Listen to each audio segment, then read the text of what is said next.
ये तब की बात है जब मैं 20 साल का था और तब मैं एक पिज़्ज़ा शॉप के लिए part time as a delivery boy काम करता था। उस दिन मेरी लेट नाइट शिफ्ट थी और मुझे उसके लिए एक्स्ट्रा कैश इन हैंड भी मिल रही थी। रात के करीब 2 बजे मुझे एक ऑर्डर आया। मैं पिज़्ज़ास कलेक्ट करके वो दिए गए लोकेशन के लिए निकल गया था।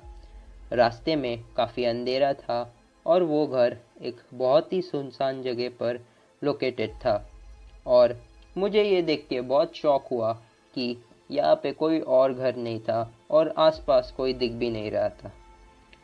फिर थोड़ा वेट करने के बाद मैंने अपने बॉस को फ़ोन करके कंफर्म किया, सर क्या यही वो घर है या फिर मैं कोई रॉन्ग एड्रेस पे पहुंच गया हूँ। तो बॉस ने कहा, तुम एग्जैक्टली वही जगह पे हो और जल्दी से जाके तुम अभी ये पिज़्ज़ास उन्हें डिलीवर करोगे। फिर मैंने फ़ोन रख दिया और मुझे बहुत गूज़बम्प्स आने लगे।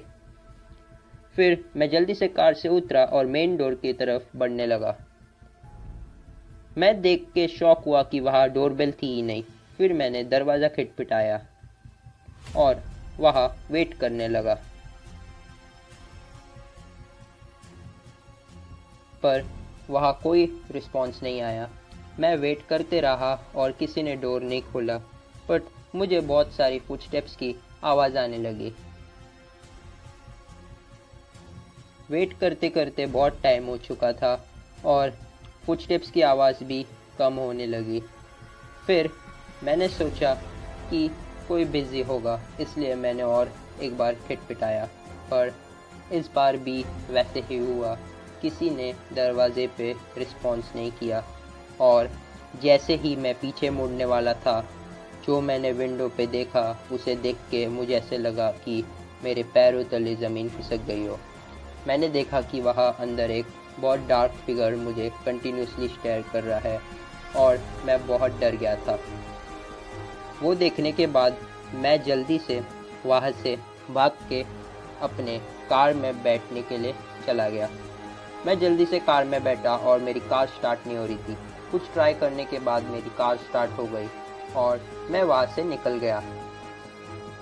मेरी हालत बहुत ख़राब होते जा रही थी और मैंने फुल स्पीड में दौड़ाई और फिर कुछ देर कार फुल स्पीड में भगाने के बाद पता चला कि कार में कुछ प्रॉब्लम है। तो फिर कार रुकने की हालत में आ गई और फाइनली कार रुक गई। फिर मैंने कार के बाहर उतर के चेक किया तो देखा कि कार के सारे टायर पंचर थे। ये देखने के बाद मुझे बहुत दुख हुआ और मैं बहुत डर गया था। मैंने सोचा ये पक्का किसी ने जानबूझ के किया है। फिर कुछ देर के बाद मैं उस घर के तरफ देखने लगा जो कि बहुत पास में था। मैंने ज़्यादा टाइम वेस्ट नहीं करते हुए गाड़ी में बैठ गया और थोड़ा इंतज़ार करने लगा।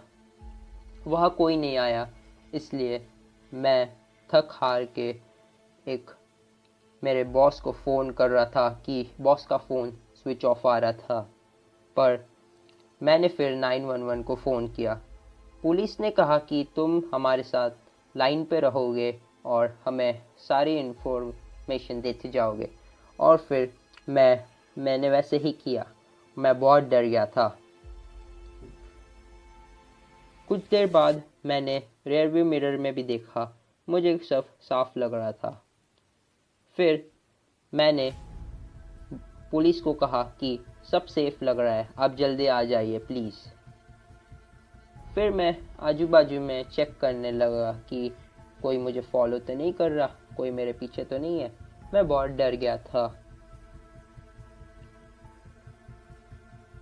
फिर जैसे ही मैंने रेयर व्यू मिरर में एक और बार चेक किया तो मैंने एक वही शैडो फिगर देखा जो कि उस घर में था।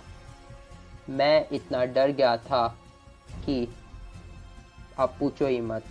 मैंने फिर देखा कि वो एक लेडी थी जिसके फोरहेड से खून निकल रहा था और वो बहुत बुरी कंडीशन में थी। मैं जल्दी से गाड़ी से उतरा और फॉरेस्ट में भागने लगा। मैं भागते गया और फिर एक टूटे हुए पेड़ के पीछे जाके छुप गया। उस वक्त मेरी हालत बहुत ख़राब थी। बहुत इंतज़ार करने के बाद मुझे बहुत अजीब सी आवाज़ आने लगी। फिर पता चला कि वो पुलिस के सायरन की आवाज़ थी और मैं जल्दी से भागने लगा। जब मैं अपने कार के पास पहुंच रहा था तो मुझे वहाँ ब्लू और रेड लाइट दिख रही थी। फिर मुझे पक्का यकीन हो गया कि ये पुलिस ही है। फिर वहाँ पे 2 ऑफिसर्स मेरी गाड़ी चेक कर रहे थे। मैं वहीं पे ज़मीन पे गिर गया और पुलिस ऑफिसर्स मुझे देख के जल्दी से मेरी हेल्प करने लगे। मैंने उन्हें स्टार्टिंग से सारी इन्फॉर्मेशन दी और पूरा इंसिडेंट बताया। हम उस दिए गए लोकेशन पे वापस गए और वहाँ पे चेक करने लगे। पुलिस ऑफिसर जब वापस आए तो वहाँ पता चला कि वहाँ गाड़ी पंचर करने के लिए बहुत सारे टूल्स मिले, बट अंदर कोई भी नहीं मिला। और फिर पुलिस वालों ने मुझे बोला कि अगली बार से बहुत सेफली और केयरफुली ये सब डिलीवर करना। फिर उसके बाद से मैंने वो जॉब छोड़ दी और मैं एक सुपरमार्केट में काम करने लगा। पर अभी जब मैं लेट नाइट शिफ्ट काम करता हूँ तो मुझे ऐसा लगता है कि जैसे मुझे कोई स्टेयर कर रहा होगा।